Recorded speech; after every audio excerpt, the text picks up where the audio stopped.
Okay, so first सबसे पहले मुझे ये बताओ, आपके पास विस्कोसिटी से क्या समझते हो आप? सर विस्कोसिटी, हम्म। दो फ्लूइड लेयर, जब फ्लूइड मोशन में होती है दो फ्लूइड लेयर के बीच का इंटरनल रेजिस्टेंस है, हम्म। उसके चलते में फ्लूइड को मोशन करने में प्रॉब्लम करती है, उससे विस्कोसिटी का। हम्म। अच्छा। अच्छा, मुझे क्या बता सकते हो कि सीडोप्लास्टिक और डाइलेटेंट फ्लूइड्स के केस में विस्कोसिटी जो है वो किन किन पैरामीटर्स पे डिपेंड करती है? क्या चीज सर? सीडोप्लास्टिक और डाइलेटेंट फ्लूइड्स के लिए जो विस्कोसिटी है वो किन किन पैरामीटर्स पे डिपेंड करती है? सूडो प्लास्टिक और डाइलेटेंट। या। यस। एक तो है कि रेट ऑफ शियर स्ट्रेन के ऊपर डिपेंड करती है। हम्म। जब हम रेट ऑफ शियर स्ट्रेन को बढ़ाते हैं तो डाइलेटेंट का विस्कोसिटी इंक्रीज करती है, और सूडो हम्म। प्लास्टिक, सूडो का मतलब विस्कोसिटी डिक्रीज करती है। ठीक है, और ये तो एक पैरामीटर हो गया, बाकी?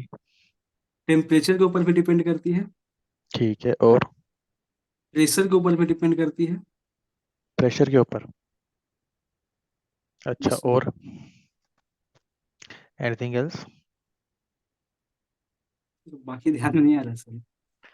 अच्छा अच्छा, एक ये बताओ, फ्लूइड मैकेनिक्स या फिर जब हम थर्मोडायनेमिक्स पढ़ते हैं तो एक बेसिक अजम्पशंस लेके चलते हैं। उस अजम्पशंस के बिना क्या आप फ्लूइड मैकेनिक्स को स्टडी कर नहीं सकते? क्या मुझे बता सकते हैं ऐसे कौन से अजम्पशन है?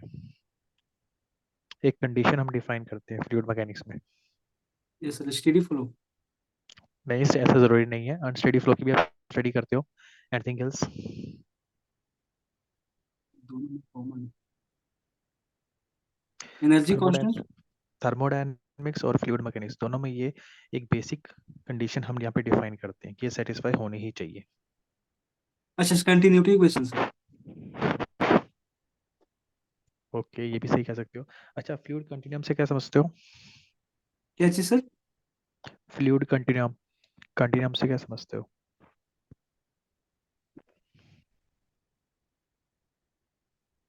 इसके बारे में आइडिया नहीं है सर।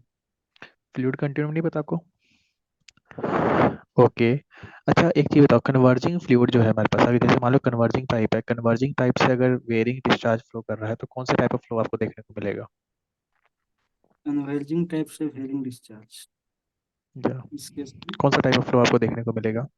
यस सर, टाइम का डिस्कस करो इस पे। एक तो हो जाएगा अनस्टेडी फ्लो, हो जाएगा सर, अनस्टेडी हो जाएगा, unsteady and hmm. Non uniform flow कर सकते अच्छा, ठीक है। अच्छा, लेट अस अज्यूम एक केस लेके चलते हैं। सपोज हैं। करो कि आपके पास एक सिंपल सा कंटेनर है, सिलेंडर है, वर्टिकल सिलेंडर, उसमें आपने कोई लिक्विड फिल करके रखा हुआ है। ठीक है। अब अगर मैं एक हॉरिजॉन्टल प्लेन कंसीडर करता हूँ कहीं पर भी, बीच में लिक्विड के अंदर कहीं पे भी, और उसके ऊपर हॉरिजॉन्टल प्लेन पे दो पॉइंट मैं कंसीडर कर रहा हूँ। दोनों के दोनों पॉइंट सेंटर से कुछ डिस्टेंस पे लाई कर रहे हैं, एक बिल्कुल सेंटर के क्लोज है, एक सेंटर से थोड़ी दूर है। समझ गए? अब मुझे ये बताओ कि इन दोनों पॉइंट पे प्रेशर का मैग्नीट्यूड क्या होगा?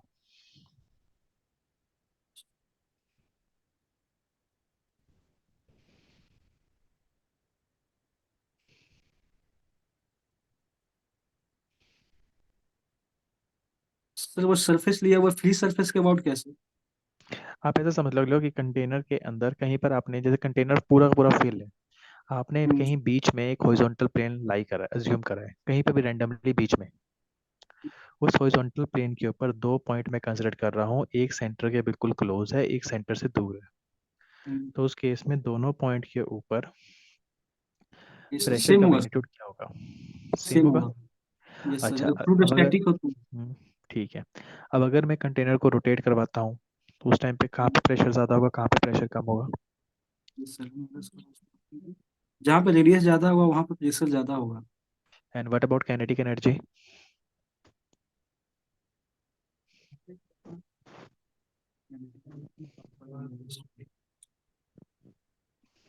काइनेटिक एनर्जी के बारे में आइडिया नहीं मिल पा रहा है सर।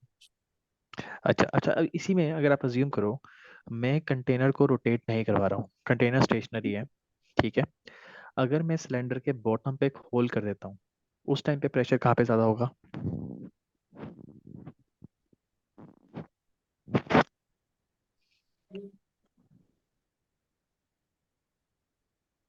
दोनों पॉइंट पे सेम ही रहेगा सर। दोनों पॉइंट पे सेम रहेगा? श्योर? हम्म। क्या मुझे बता सकते हैं कौन सा केस बन चुका है अब? Three vortex motion. Hmm? Three कौन सा vortex vortex? Motion. Free three vortex motion, vortex. Free. तो फ्री वोटेक्स मोशन में क्या प्रेशर सेम रहता है दोनों पॉइंट्स पर? यस और नो?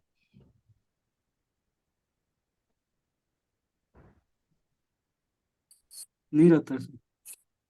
हम्म? सेम नहीं रहेगा? रहता। अच्छा ठीक है।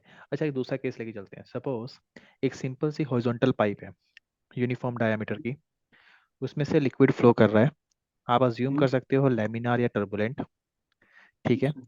मुझे ये बताओ कि किस पॉइंट पर जो फ्लो है वो इरोटेशनल नेचर का होगा? इरोटेशनल। इस पॉइंट पे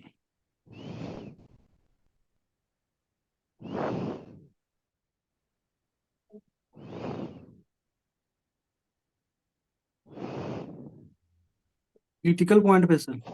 हम्म? कौन सा? क्या बोल सकते हैं? क्रिटिकल। एक एक पाइप के क्रॉस सेक्शन, अगर मैं क्रॉस सेक्शनल एरिया कंसिडर कर रहा हूँ, उस क्रॉस सेक्शनल एरिया पे किस पॉइंट पर फ्लो जो है वो इरोटेशनल नेचर का होगा? Yes sir. ठीक है।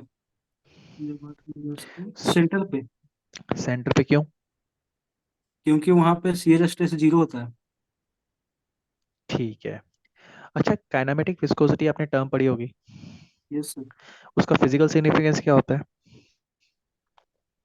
तो फिजिकल सिग्निफिकेंस तो शो करता है।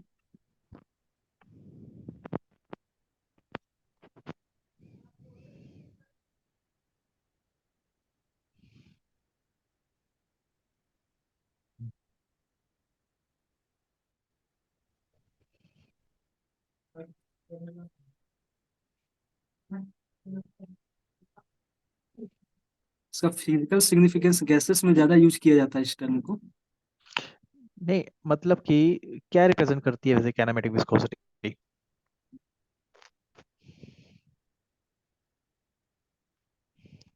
मोमेंटम ट्रांसफर और शायद इनर्शिया ट्रांसफर का कुछ मतलब रिलेशन शो कर रहा है इसमें।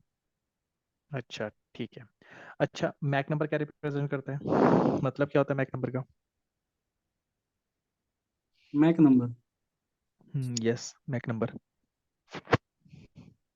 Velocity of object by velocity of sound. Anything else?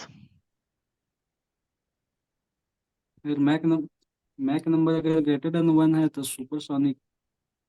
अच्छा और मैक इक्वल नंबर टू की वन। डेफिनेशन कैसे कैसे डिफाइन करोगे मैक नंबर को?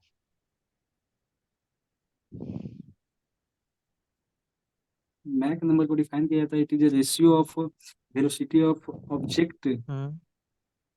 टू। ये कोई सही वे नहीं है डिफाइन करने का, ये तो चलो फाइनल एक्सप्रेशन है जो कि आपको मिलता है। बेस कहाँ से शुरू हुआ है इसका? बेस हुआ से सोनिक वेलोसिटी से। अच्छा रेनॉल्ड नंबर क्या रिप्रेजेंट करता है? किस लिए यूज करते हो रेनॉल्ड रेनॉल्ड नंबर को? नंबर हम लोग यूज करते हैं या तो फ्लो टर्बुलेंट हो या तो हम्म। लेमिनार हो, मतलब फ्लो को डिफाइन करने के लिए कौन सा फ्लो मतलब हो रहा है। अच्छा इस रेनॉल्ड नंबर की डेफिनेशन अगर डिफाइन करने को बोला जाए कैसे डिफाइन करोगे? It is ratio of inertia force to viscous. हाँ तो मतलब कि रेनॉल्ड नंबर फोर्सेस को कंपेयर कर रहा है, यस इनर्शिया सर। फोर्सेस को विस्कस फोर्सेस के साथ। इसी तरह से हाँ। जो मैक नंबर है वो किस चीज को रिप्रेजेंट कर रहा है? एक मिनट सर, एक minute.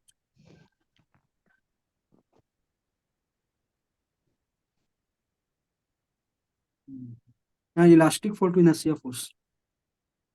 Elastic forces to the inertia forces? Mach number, हाँ। या हाँ sir, elastic force to inertia. Okay. Okay here is the last question. Dimensional analysis, अच्छा डायमेंशनल एनालिसिस में हम पढ़ते हैं डिस्टॉर्टेड मॉडल। डिस्टॉर्टेड मॉडल का मतलब क्या होता है? तो इसके बारे में उतना जानकारी नहीं है सर। अच्छा ठीक है। अच्छा बर्नौली इक्वेशन को क्या आप रोटेशनल फ्लो के लिए यूज कर सकते हो? बर्नौली इक्वेशन को रोटेशनल फ्लो के लिए। या फिर वो इरोटेशनल फ्लो के लिए यूज होती है? रोटेशनल के लिए तो कहीं भी यूज कर सकते हैं, लेकिन रोटेशनल के लिए हम लोग सेंटर लाइन पे यूज कर सकते सेंटर लाइन पे? सेंटर हैं। लाइन पे तो फ्लो स्ट्रीम लाइन के अलोंग हम लोग यूज हम्म। कर सकते हैं। ठीक है, ठीक है Manish, let me provide my feedback. देखो सबसे पहले स्टार्टिंग के जो चैप्टर है ना, मतलब कि सिंपल फ्लूइड स्टैटिक पोर्शन हो गया या फ्लूइड काइनेमेटिक्स पोर्शन हो गया, उसकी आपको नॉलेज है, ठीक है ना। मतलब थोड़ा सा हल्का सा कोई दिक्कत नहीं है, वैसे आपने आंसर सही सही सही दिए।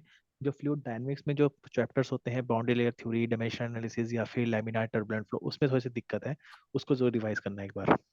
ठीक है, जैसे मैं आपसे मैक नंबर के बारे में पता कर रहा हूँ, पूछना चाह रहा हूँ, आपने बिल्कुल सही बोला कि वो इलास्टिक फोर्सेस और इनर्शिया फोर्सेस को कंपेयर कर रहा है, लेकिन उसकी जो डेफिनेशन आपने बोली वो गलत बोली। उसको हम डिफाइन कैसे करते हैं? It is defined as the ratio of the it is defined as the square root of the ratio of the inertia to the elastic forces. ठीक है, इसका ध्यान रखना।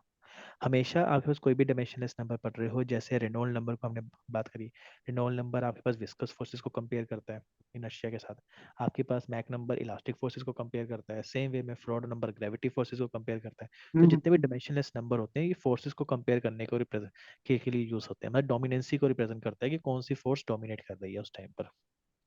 ठीक है, इसका जरूर ध्यान रखना, ये बहुत जरूरी है। बाकी जो आपसे मैं पूछना चाह रहा था, जैसे कि मैंने एक चीज आपसे पूछी थी, fluid continuum, distorted model. Distorted model में आपको बताता हूँ। एक फ्लूइड कंटिन्यूम भी मैंने पूछा था। फ्लूइड कंटिन्यूम एक कंडीशन है जो कि फ्लूइड मैकेनिक्स और थर्मोडायनामिक्स हर जगह आप यूज करते हो उसे। ठीक है, उसका सिर्फ इतना सा मतलब है कि आपके पास, हम यहाँ पे ये अज्यूम करते हैं कि जो फ्लूइड है वो यूनिफॉर्मली प्रेजेंट है हर जगह, कहीं पे भी वॉइड प्रेजेंट नहीं है। जब आप फ्लूइड कंटिन्यूम अज्यूम करते हो तो आपके पास यहाँ पे जितने भी आप फिजिक मैथमेटिकल एक्सप्रेशन, मतलब आप मैथमेटिकली किसी भी प्रॉब्लम को डिफाइन कर पा रहे हो। ठीक है सर ना, क्या क्योंकि फ्लूइड कंटिन्यूम में नुक्सन नंबर का ही योगदान है क्या सर? किसका, कौन सा नंबर? नुक्सन नंबर। नहीं, देखो आपके पास जो फ्लूइड कंटिन्यूम है वो हर एक के लिए आपके पास डिफाइंड है, नॉट्सन नंबर की ही बात नहीं है, वो हर जगह पे वैलिड है। जब आप जैसे रेनॉल्ड और इनर्शिया की जैसे रेनॉल्ड नंबर की बात कर रहा हूँ मैं, मैक नंबर की बात कर रहा हूँ, ये सब जगह आपके पास कंटिन्यूम फ्लूइड कंटिन्यूम की वजह से ही वैलिड है। अगर फ्लूइड कंटिन्यूम सेटिस्फाई नहीं होगा, आप कोई भी जो चीज पढ़ रहे हो, आपने कोई भी मैथमेटिकल एक्सप्रेशन पढ़ा, चाहे वो कंटिन्यू इक्वेशन क्यों ना हो, चाहे वो आपके पास यहाँ पे नेवियर स्टोक्स इक्वेशन क्यों ना हो, वो वैलिडिटी नहीं कर पाएगी। क्योंकि फ्लूइड कंटिन्यूम की कंडीशन अज्यूम करने से ही आप किसी भी फिजिकल प्रॉब्लम को मैथमेटिकली रिप्रेजेंट कर पा रहे हो। ठीक है ना, तभी आप यहाँ पे इंटीग्रेशन डिफरेंशिएशन परफॉर्म कर पा रहे हो, अपना कैलकुलस मैथमेटिकल में कैलकुलस यूज कर पा रहे हो। इसका ध्यान रखना, तो बहुत इंपॉर्टेंट है। आपसे मैंने पूछा डिस्टॉर्टेड मॉडल का देखो जब हम मॉडल्स पढ़ते हैं ना, मॉडल और प्रोटोटाइप आप पढ़ते हो, कभी कभी क्या होता है कि हमें छोटे साइज का मॉडल बनाना पड़ता है, कभी कभी आपको लार्ज साइज का मॉडल बनाना पड़ता है। कभी कभी जैसे आपको मान लो लेट अस सपोज आपको किसी thermal power hydroelectric power plant है या डैम है, अब डैम का तो आप मॉडल बना नहीं सकते। ठीक है, उस टाइम पे हम डिस्टॉर्टेड मॉडल बनाते हैं जो कि एक रफ आइडिया आपको प्रोवाइड करता है। ठीक है ना, तो उसका थोड़ा ध्यान रखना कि मॉडल कौन कौन से होते हैं, कब आपको बड़ा छोटा मॉडल बनाना पड़ रहा है, कब आप एक्यूरेटली मॉडल को रिप्रेजेंट नहीं कर पा रहे हो तो वो डिस्टॉर्टेड मॉडल बन गया, तो उसका थोड़ा सा ध्यान रखना। बाकी ओवरऑल ठीक था, ऐसा कोई इशू नहीं है ज़्यादा। ठीक है ना, और कोई डाउट हो आपको भी?